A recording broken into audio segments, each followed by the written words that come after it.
and welcome to Pock and Rob. I'm starting a brand new series, and it's been inevitable that I'd get around to this at some point. I am going to do my Ranking the Tracks series of the Beatles. You knew it was coming. I'm going to start at the very beginning with the album Please Please Me. I'm going to rank the 14 tracks, but before I do that, I would remind you to subscribe, if you've not already done so, to click the thumbs up to like the video and the bell to receive notifications of future content, and perhaps share the video or the channel with someone else who might be interested. At number 14, I've placed Chains. I don't dislike it, but I find it a little bit... It's for me, it's the weakest cover on the record, and that makes it the weakest track on the record. Chains at number 14. At number 13, now, when I did my original video on the best and worst, I had a different self-penned Beatle track down at the bottom end. I've revalorised that since, and at number 13 I've placed P.S. I Love You. This was the B-side to Love Me Do, and I've got to admit, I actually don't like it. It was only the fact that it is Lennon and McCartney original, and mostly Paul, it must be said, that places it above Chains. Because actually I don't think P.S. I Love You is much cop. Number 12, it's sticking with another Lennon and McCartney original that, listening to the album again, I think is weak. It's not, I don't think it's sung particularly well either. Sorry, George, it's Oh, Do You Want to Know a Secret? I find the key changes in the middle actually a bit jarring, and as a result, I've grown to dislike it quite a bit. Do You Want to Know a Secret, I'm afraid, ends up at number 12. At number 11, this was what I originally put as my least favourite of the Please Please Me album, and it's There's a Place. It's just a little bit boring. And I've got to admit, Please Please Me is not an album I care for as much as other people seem to. There's a Place at number 11. At number 10, and this is the fourth Lennon and McCartney original in a row, so please don't flame me. Ask Me Why, the B-side to Please Please Me. It's got the same issues as the three that I've just mentioned. I don't think they're good songs. And that said, Lennon and McCartney will write worse than all four of these songs. But Ask Me Why, it's a B-side for a reason. Sorry.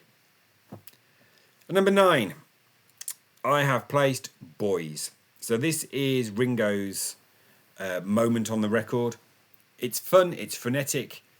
They were still playing it live all the way up into about 1965. It's on the Hollywood Bowl record. And the version on the Hollywood Bowl is actually really good fun, and you can tell Ringo's having a great time doing it. And he does on this record. And it's an enjoyable injection of energy after Chains.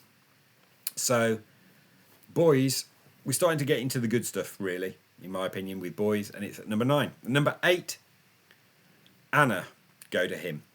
So this was, John sang this one. It's an Arthur Alexander number, and they're having, it's a really enjoyable ballad version of this song, and I enjoy it every time I hear it. Number 7, Misery, the second track on the record. There are stories that originally this was in a bit of a Roy Orbison style.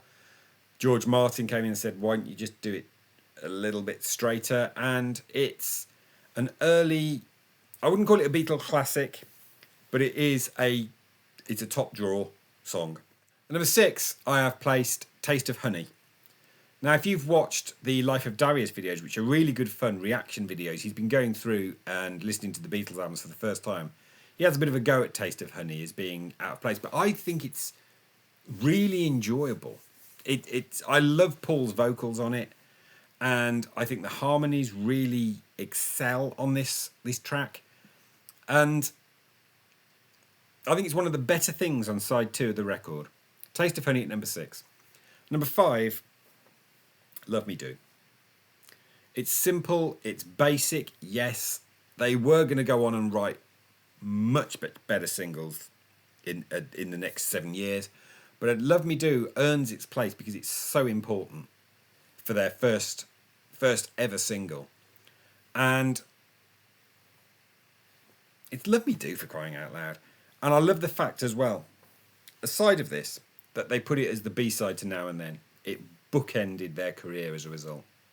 Love Me Do at number 5. Number 4, the Bacharach and David song, Baby It's You. I just really enjoy listening to their take on this. And number 3, their second single, Please Please Me.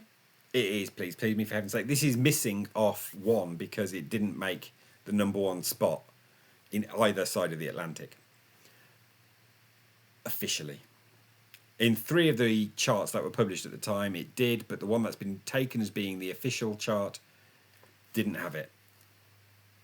Please Please Me, my number 3. And number 2, the album closer, Twist and Shout. It is, to this day, a phenomenal piece of band and vocal work. Famously, John recorded this stripped to the waist with a sore throat and a cold, and he had one shot at it because he shredded his voice. Just because he was unwell. Twist and Shout. Man, there are people to this day who still think that this is the original version. It's not, it's a cover. But Twist and Shout is absolutely phenomenal. Which leaves, at number 1, no surprises if you watched that video of the best and worst. I saw her standing there. Cracks the record open with the 1, 2, 3, 4.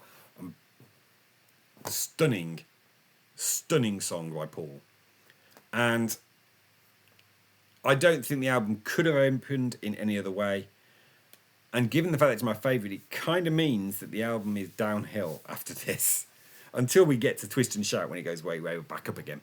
But I saw her standing there.